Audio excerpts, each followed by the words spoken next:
Hello again, Maverick traders, and welcome out to your currency recap. This is Sonkit here, and let's break down today's market price action. It's a Tuesday, October the 31st.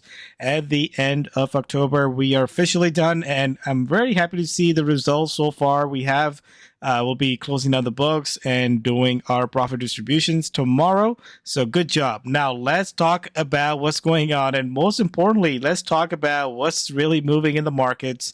Talk about our game plan as we have a major event tomorrow with the US FOMC report. And let's take a look at possible trade setups. So let's get into it. Disclaimer. This video was created for professional stock and option traders. Maverick Trading is a proprietary trading firm that employs professional traders around the world. Our traders trade firm capital and keep 70 to 80% of profits they generate. All trades and analysis in this video are for professional traders only. If you are interested in becoming a professional trader for Maverick, click the apply button in the video description. Let's break down what happened today. So looking at the market overall, again, let's just start with the news of the day and stock market, again, extending gains. So the stock market looks similar to last week where, we had a couple of days of climb and then we just rolled over for the rest of the week. Now, is that same thing setting up right now? We'll find out, but we are in a bear rally mode. The big move happened in last 24 hours was the Japanese yen. So if you look at yen, yesterday was a roller coaster because yen did rise on some news from Bank of Japan. And then later on last night, the Bank of Japan, of course, we don't want to get into too much in the statement. Let's take a look at what the price action was, and the yen plummeted across the board. So looks like no change from the BOJ, and now we are seeing the yen extending its fall. So that's really what was going on. That's the biggest market mover.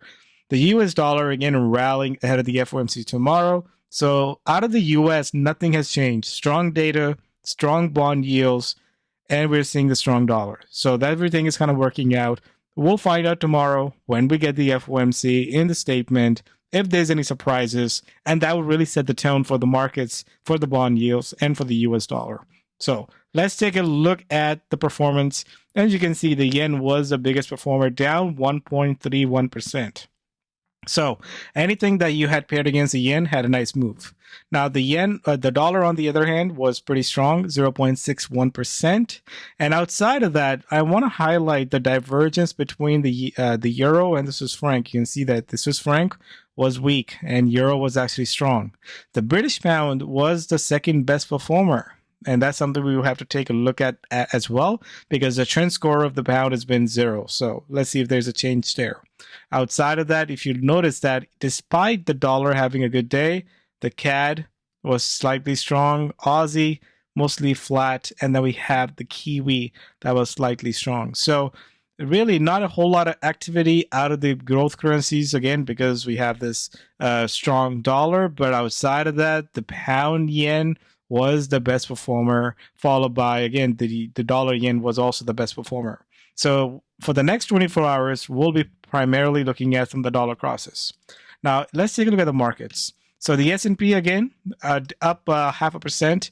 If you take a look at where the S&P is, we are rising, but in the grand scheme of things, we are in a -3 markets, which is really bearish. So again, these are bear rally days, and we just have to really be cautious because we want to be trading where the gravity is. And right now, gravity has shifted towards the downside. So markets are, breaking levels, making lows. So we just got to be careful on these rallies because the rollovers are coming out after on these bear rallies. So same thing happening in the World Stock Index as well.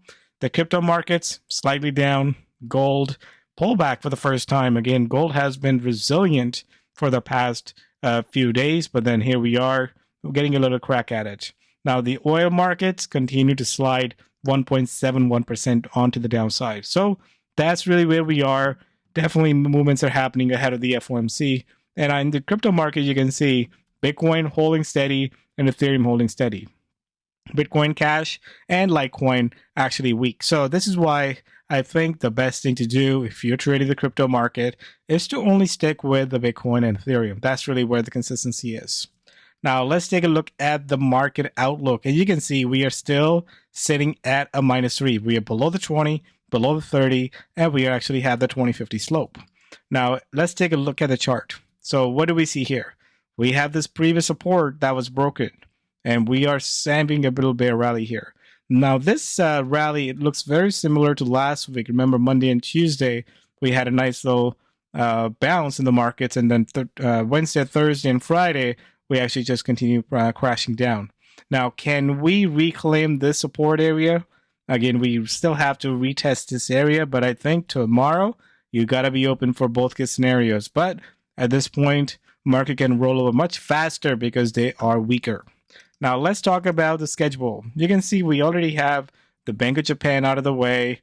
We already have the Canadian GDP, which was mostly flat, out of the way. So the next 24 hours, we have the Kiwi employment report. That's tonight. But most importantly, tomorrow, we have some economic data coming out of the U.S. right in the morning at 10 a.m. And after that, the FOMC at 2 and 2:30. So we'll be actually meeting live at 2 p.m. for this FOMC. We'll be covering that live. But again, in the morning, there's going to be data that's going to move the markets.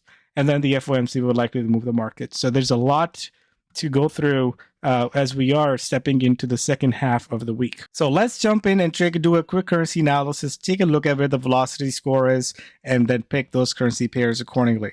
Now, looking at the velocity scores, you can see things are spread out across the board. Surprisingly enough, with the strong dollar, we are getting a nice little positive price action in velocity in the pound and in the Kiwi. So it's not a traditional dollar strong. I think the big story is the yen weakness. And I also want to highlight that after the yen, it's actually the Swiss franc that's really weak. So we really have to take a look at those two currencies and then possibly take a look at pairings like the dollar Swiss franc, dollar yen, and perhaps we can take a look at things with the Kiwi and the pound as well. So let's get into it. Do you want to be a professional trader? Maverick Currencies is the oldest US-based Forex and crypto prop trading company that will pay you for trading with our capital. Trade our capital and keep 70 to 80% of the profits. We are looking for traders just like you that are hardworking and motivated. Click the apply link on the top right of this video to see if you have what it takes.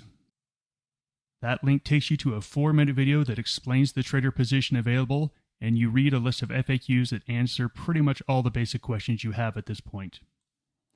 After watching the video and reading the FAQs, if you're interested, fill out an application, then you'll watch the full-length recruiting video, and then schedule an interview with one of our traders. Are you our next trader? So looking at the setups here, let's just start with the Swiss franc currency basket and the yen basket. So let's just start with the yen here. So you can see that yen had a big drop today, and overall yen has been going sideways, and we are now back to the support. So the big question is, are we expecting a big move down from here on? You know, we were sideways range bound price action. Are we about to make another push lower? Well, we can possibly do that. With this big ugly candle today, we haven't broken the support yet, but again, if we continue to move lower, expect that rollover price action. Now, if you take a look at the 4-hour chart, an hourly chart, daily chart, they all sort of pointing out the same thing. So we need to see the yen sort of gather some energy before we jump on, but it seems like that's the direction that we are seeing here. Now, outside of the yen, take a look at Swiss franc. Swiss franc has nicely rolled over after rallying during this geopolitical concerns. We had gold rallying, and then Swiss franc really took off. So here we are, Swiss franc falling off as well. Remember, before Swiss franc took off, it was a big breakdown that took place, and we had a bear rally as well. So at this point, I think we are seeing that rollover below that moving average here, that 13-day exponential moving average. So the price action looks weak. I actually do like Swiss franc on any sort of bear rallies. Look at the 4-hour chart. We got a nice little bear rally here, and we just rolled over. And we are sitting at the lows of the day. So the price action, really bearish. Now, we can also make that comparison against the euro, because remember, euro Swiss franc had a major break on the daily chart below this key support area about 94.50. And here we are at 96.27. So we have gained that area nicely. I mean, let's go back last year. This is where we were, and this is where we are. And we're actually rallying nicely off of this bottom here. So at this point, I do like Euro long more than I do the Swiss franc. And perhaps we can take a look at Euro Swiss franc as an opportunity as well as it's rallying. Again, I like these pairs on a longer term time frame, but even though if you go on a shorter term time frame, you can see how this just made a base, and in the European session, it just had a rally.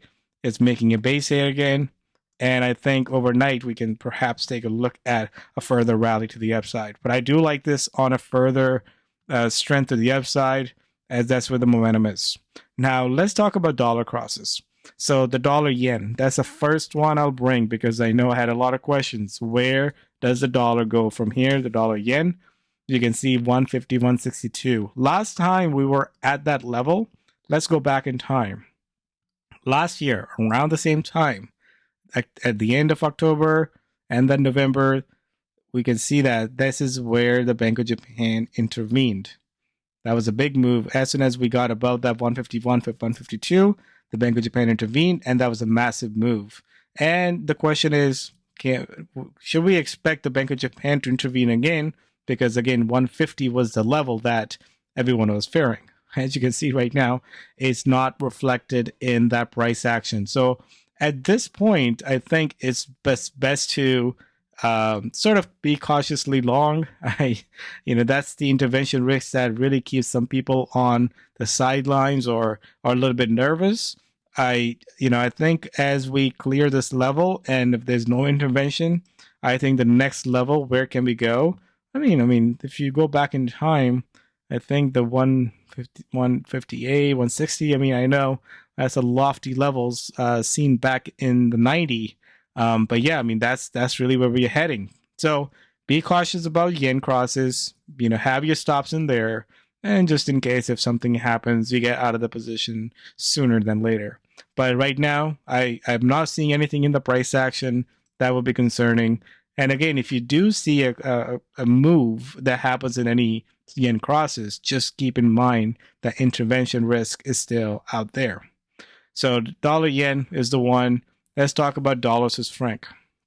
I want to highlight the dollar Swiss franc because, again, Swiss franc is moving to the downside. And again, right now, this looks like a nice little bull pullback to me, and it's nicely rallying up from here. So the next level of resistance is at 92.32, and this is sitting at 91. So again, this is a nice little area where we can get long, especially if the dollar is going to stay strong. Again, who knows what's going to happen tomorrow? But as a trader, we're trying to set up ourselves for the best case scenario and the worst case scenario. And this is, again, I'll be considering this in the best case scenario for the dollar. Now, it's not just the dollar Swiss franc. I want to take a highlight at some of the other Swiss franc crosses. Take a look at Aussie Swiss franc. I mean, on a daily chart, you can see we just made a double sort of a bottom here, and we had a big rollover. You can see we had a rally all the way to 59, pull back, and now we're rallying again. So at this point, I think we can also take a look at other currency pairs, like a CAD Swiss franc, bouncing off from a very key support level. And here we are with the Kiwi Swiss franc also bouncing off from a key support. So at this point, any sort of pullbacks in these Swiss franc crosses, I think I wanted to play onto the upside.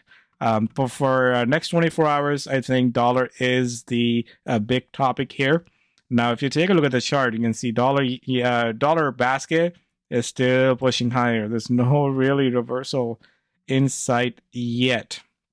So at this point, I think it'd be safe to stay long the dollar instead of short the dollar. As you can see how the dollar is really pushing the boundaries against some of the currencies. Even its closest counterpart like dollar CAD, you can see that it's breaking that key resistance of 138. That's the one I was watching. I think the next level is really 140. But you can see how important these levels are, and dollar is really pushing around off these levels. So those are the ones that we'll be paying close attention to. Like I said, keep your options open. You don't know how the news is going to be, but we'll want to be ready to react to whatever happens. So that's the game plan for next 24 hours. Again, dollar yen is in the intervention territory. Keep that in mind. So play it cautiously and play relative strength of weakness. Again, we'll be meeting live tomorrow at 1:45 p.m. Eastern Standard Time. We'll be going through the FOMC live, so stay tuned, and we'll be in touch. See you guys in the next update. Cheers.